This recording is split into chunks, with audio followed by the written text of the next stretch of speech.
Good evening, everyone, and welcome to this public hearing on the fiscal year 2022 recommended budget of the Savannah Chatham Board of Public Education. This is Wednesday, May 12th, 2021. I would ask Ms. Davis-Brown if this meeting has been advertised as it should. She assures me that it has. It is being streamed, I believe. Is that right? It is being streamed for the public. And I know the weather's bad tonight and people are probably hunkered down, but I hope that you'll, if you have electricity, I didn't have electricity in my house, so you can't watch it if you can't stream, I guess. But anyway, welcome to everyone.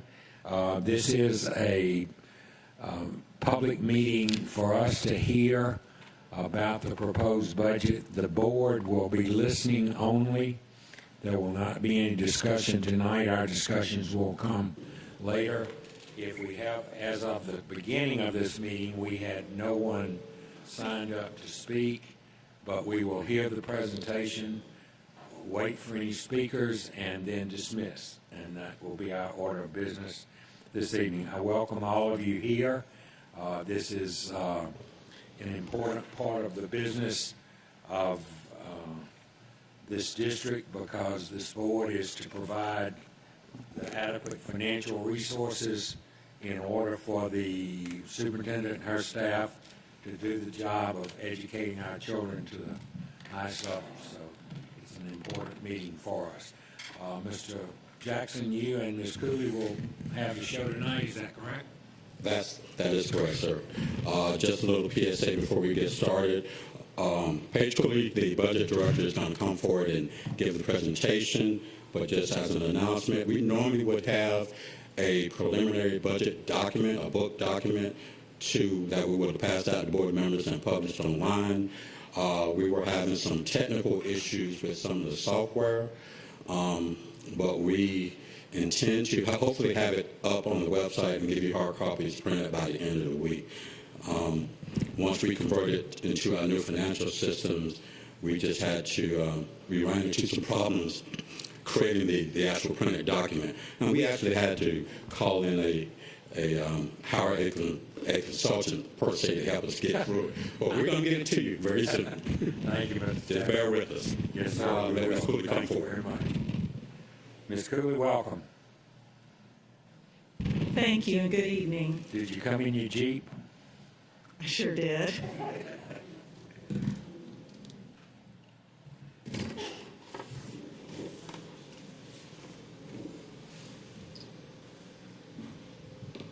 Okay, tonight we are having a public hearing, and I want to go through the preliminary budget and what we have so far for this coming up for fiscal year 2022.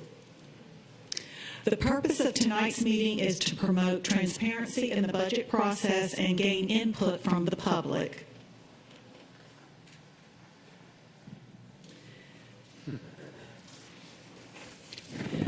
On this slide, I'm showing the different fund types our school district has.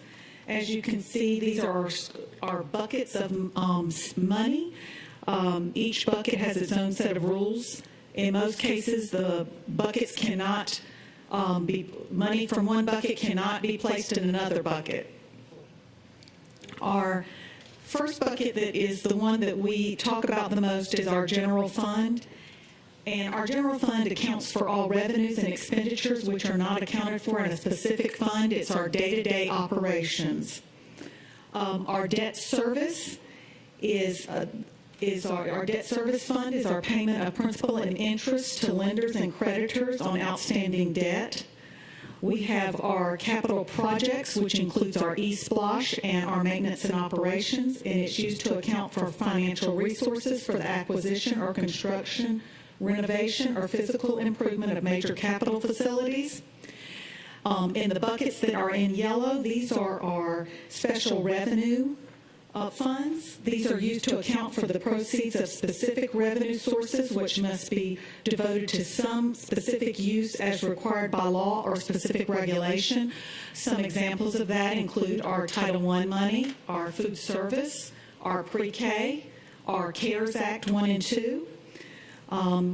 And then, last but not least, are in the purple buckets are our internal service funds, which these are used to account for the district's self-insurance funds. On this next slide, this is showing our general fund. At the top of the arrow, we are showing where the money comes from for the general fund. Our general fund money comes from local property taxes, state QBE revenue, and federal programs revenue. At the bottom of the general fund bucket, we are showing where our what our general fund money pays for. It pays for our campus police, our transportation, human resources, and wanted to just point out that our general fund is our largest spending bucket that funds our district operations.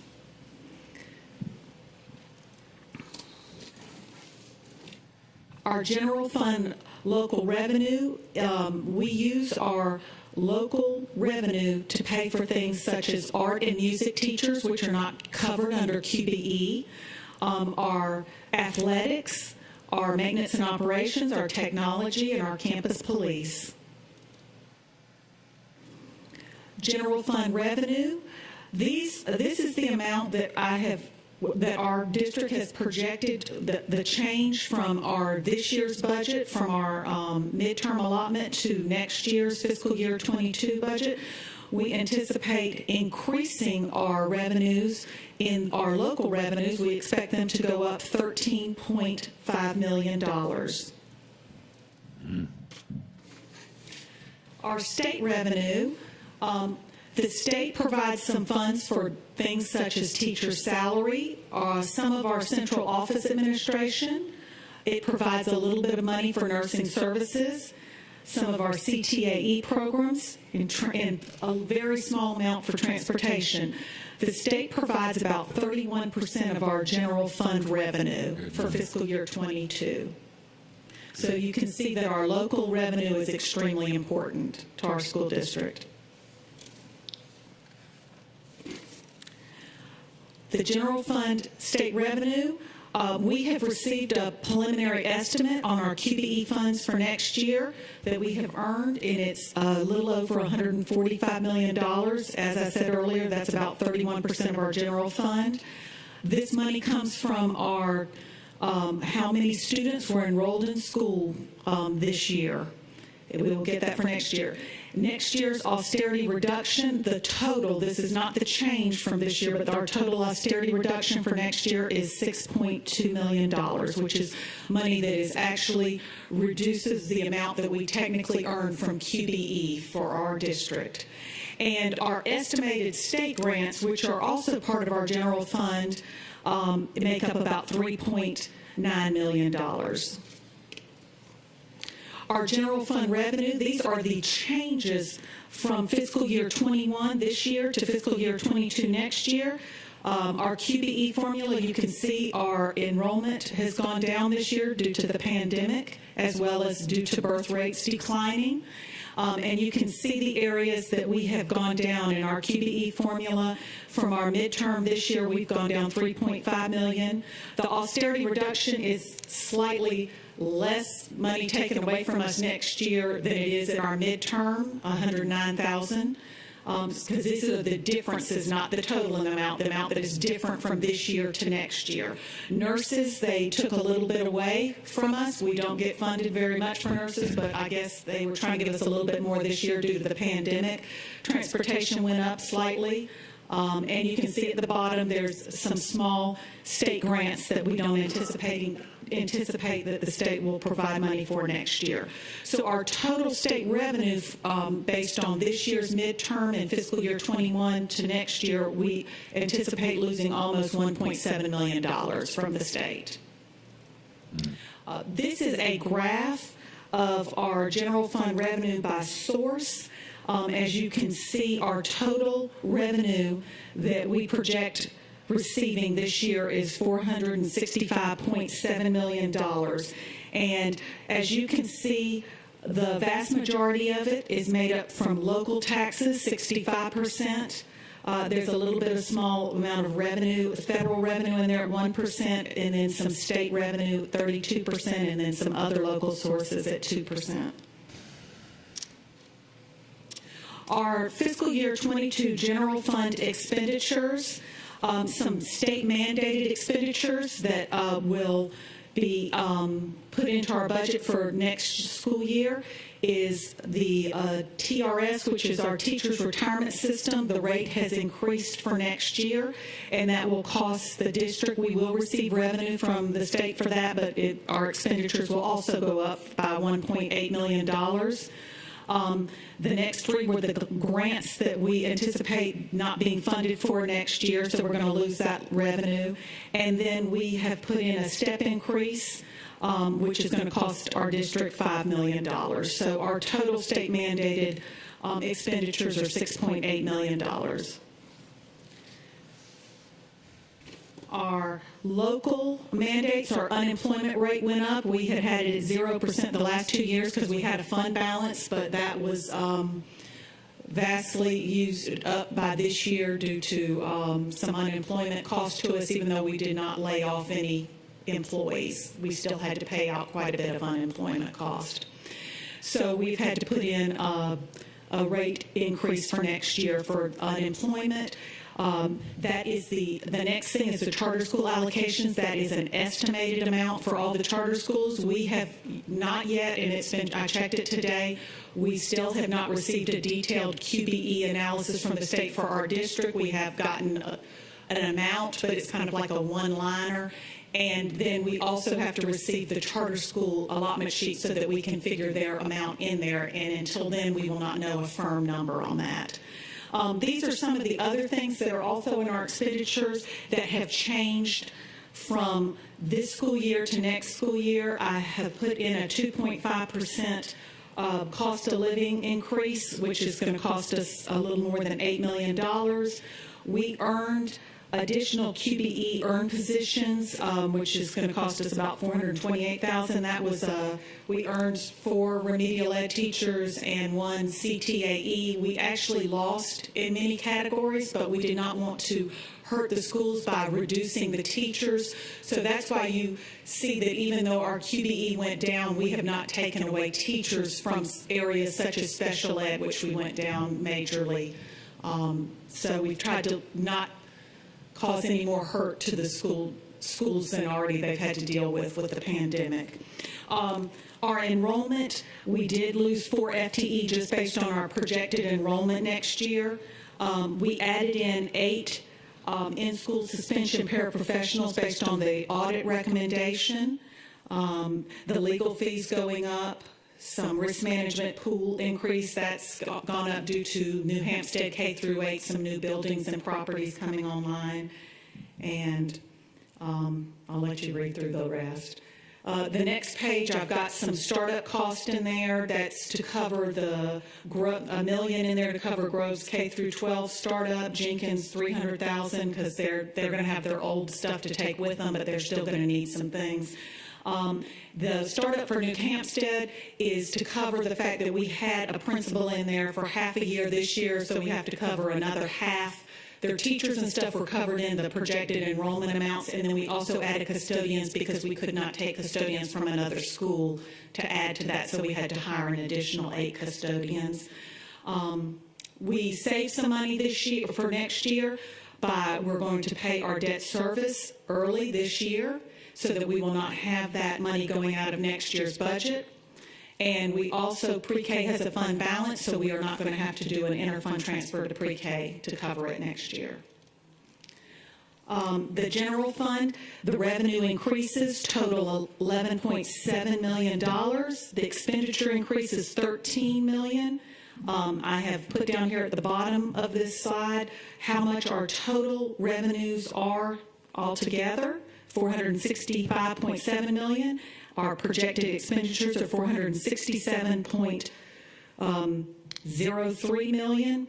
And so I've built into the budget right here a use of fund balance of $1.3 million. This graph just shows a breakout of the budget by division so you can see where the money is going. This is our total budget of the $467 million in the general fund, and you can see by looking at it where our money's spent by division. On this next slide, this is our preliminary budget by expenditure type. So this shows the areas out of our $467 million worth of expenditures where we have budgeted the money. As you can see, the vast majority of it is in salaries and benefits, 84%. Another big item is the supplies. Utilities are high, professional services, but it's broken out for you in the graph. The next area I want to talk about is the Capital Projects Fund. At the top, just like on the general fund, where the money comes from, at the top of penny sales tax and state capital outlay grants and earned interest is where we get money for our capital projects, which is like our E-Splosh and our maintenance and operations. And at the bottom, it shows where that money is spent. We collect it from that, and then at the bottom shows where we spend the money. This is our projected revenues for next year. We project we're getting revenue of $33 million in E-Splosh taxes and local and interest income of $4 million for $37 million of revenue, and our expenditures are projected at $52 million.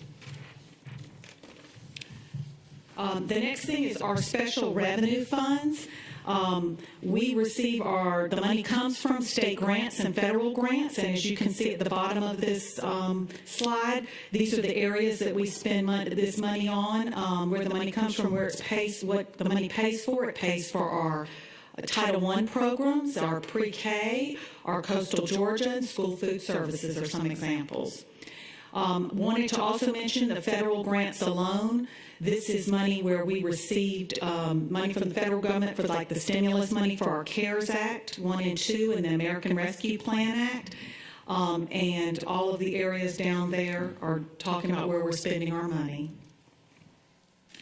This is a very detailed list of exactly by fund our revenues and our expenditures of where we are spending it. And it's on this slide right here, and then on the next page is the total. And as you can see, we have revenues for special revenue funds of $137.7 million in revenues, and we have $137.8 million in expenditures. The next area is the internal service funds. And we receive that fund from salary expenditures. That's used to pay our unemployment, our workers' comp, and our employee dental plan. And this is just a breakout to show you exactly how much our revenue and expenditures are for each of those areas of our internal service fund areas. This next slide is a graph of the fiscal year 2022 expenditures budget. Our total budget of all funds, that includes the general fund and everything else, totals $660.7 million for next year. And as you can see, this shows the areas of where the money is going. Our budget priorities, we must match our strategic goals, we must fit within budget constraints, and everything must be reviewed and approved by the superintendent and her cabinet. Our strategic goals include student achievement, maintaining a healthy, clean environment, especially in light of the pandemic, strong relationships with parents and business partners, a premier workforce, and stewardship and fiscal responsibility. And one thing I did want to note before I end is I did want to say that Mr. Keshmar had asked about the hold harmless at our last board meeting that we were talking about it, and I did reach out to the State Department to find out about it because we were hearing that they were going to hold us harmless, and I did reach out to Amy Rowell, and she said no districts are not held harmless in fiscal year 2022. So they will not be doing hold harmless like we kept hearing. In fact, our FTE, I did look out, our FTE did drop from our initial to our midterm because our initial is based on the last year's midterm. We went down 893 FTE, And the reason we didn't actually lose money on our midterm this year is because of them reducing the austerity reduction. It went from over 16 million that they took away from us to taking away a little over 6 million.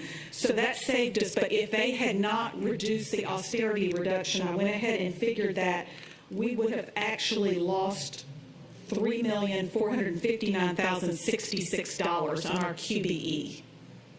So I just kind of wanted to follow up with that, and if anybody has any questions, I'll be glad to answer them. I just want to commend you and Mr. Jackson on your buckets. I really think that this would help the public to understand that you can't just move funds around like they think we can. So the presentation was very good. Any quick questions as we wait? Do we have any speakers? Quick questions, but we're not going to stay. Dr. Buck, just can we make that, what you just said, can we make that into a directive that we need the public to see those buckets, not just suggest? Right. Okay. Any other? We will be getting actual recommendations. I mean, this is a recommendation, but millage and all that as quickly as we can, so. Yes, right now we have the .07 mil reduction in there, but that is, we are waiting to still get the tax digest from the tax assessor's office, and we are going to base it a lot on that when we get the final numbers for that. And this is just a preliminary. I went in more detail for this because we had the technical difficulties. So I did a more detailed presentation this time because I wanted y'all to have every little detail before you even get the book. So that's why this is typically, maybe we wait till the recommended next month, but I just wanted to have more information out and there. I appreciate that. Ms. Grabowski, the book is like this. I got one more. Yeah, okay. Everybody else has weathered that book before. Any other? Thank you very much, Ms. Thank Cooley. you. Appreciate you. Can I will declare this adjourned. We don't have to have a motion, I don't guess, 'cause we're adjourned. Thank you.